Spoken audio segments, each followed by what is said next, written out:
Okay, first things first, I like to start with my moisturizer, and that's under eye and face, just to create a barrier with my makeup.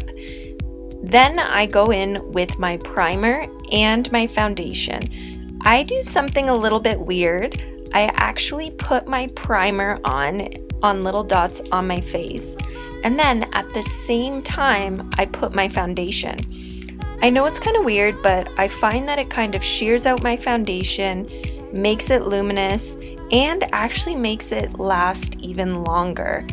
So then what I do is, using one of my knockoff beauty blenders, it's the Real Techniques sponge, I really make sure that I work it into my skin. I don't like to kind of press, really. I like to dab it.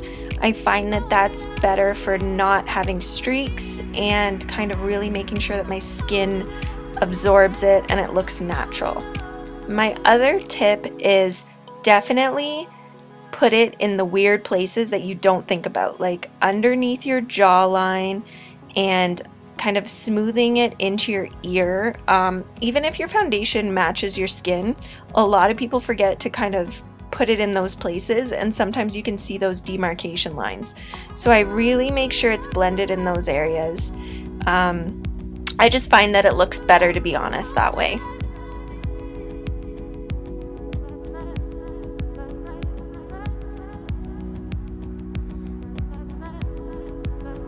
My next step is using my MAC Prolongwear concealer, which I love.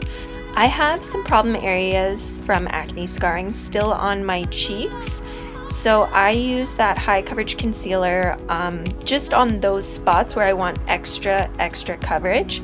I love this concealer. It's super opaque, but it's super thin, and it's really long wearing. I think it's even waterproof, so kind of putting this on the spots that are a little bit red really makes my makeup last that much longer. And then I make sure it's blended with my beauty blender again.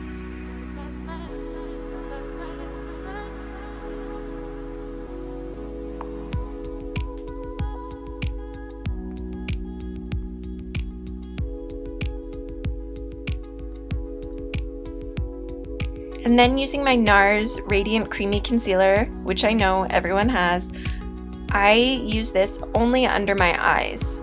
I really like it, but I find that it's kind of really moisturizing, so I only use it under my eyes. I don't really use it anywhere else on my face. I find that it would probably highlight any like problem areas or blemishes you might have. So I first start with using my finger to blend everything in.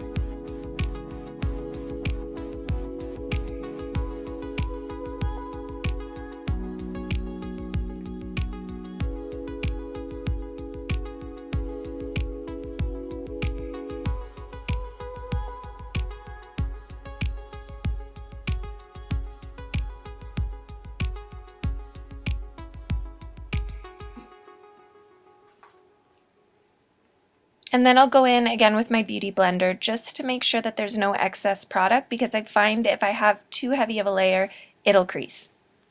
Then with the Anastasia Contour Kit, I use the two lightest colors. One's the banana powder, another is almost like a shimmery shade, and I use both of them to set my under eye. I find it's really awesome for highlighting, and it makes it so my concealer does not budge.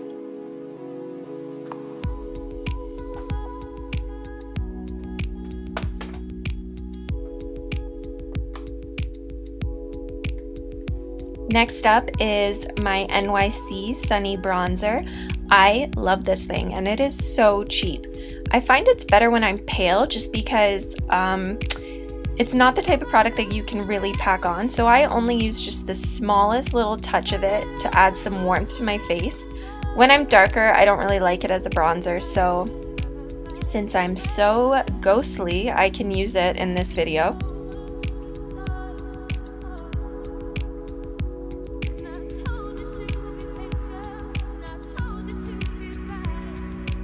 Next up is blush. I'm using a Body Shop blush, bright pink color. It's alright. I mean, it's not my favorite, but it'll do. And I just dust that onto the apples of my cheeks just to create kind of a bit of color. make me look like I'm blushing.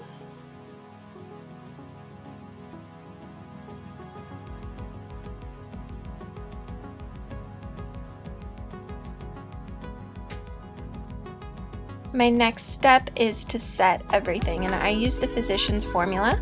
It actually has a lot of coverage. It can actually probably be used as, you know, a foundation on its own, but I just like it as a setting powder. It's awesome, it doesn't make me break out, and it can be found in the drugstore.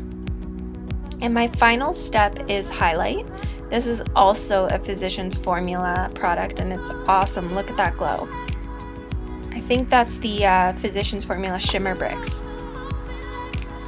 And then this is just a close-up of the skin when everything's done before I do my eye makeup or anything. I really like, you know, glowy skin, full coverage. And that's me with my makeup on, and that is the final product. So thanks a lot for watching. I hope you enjoyed.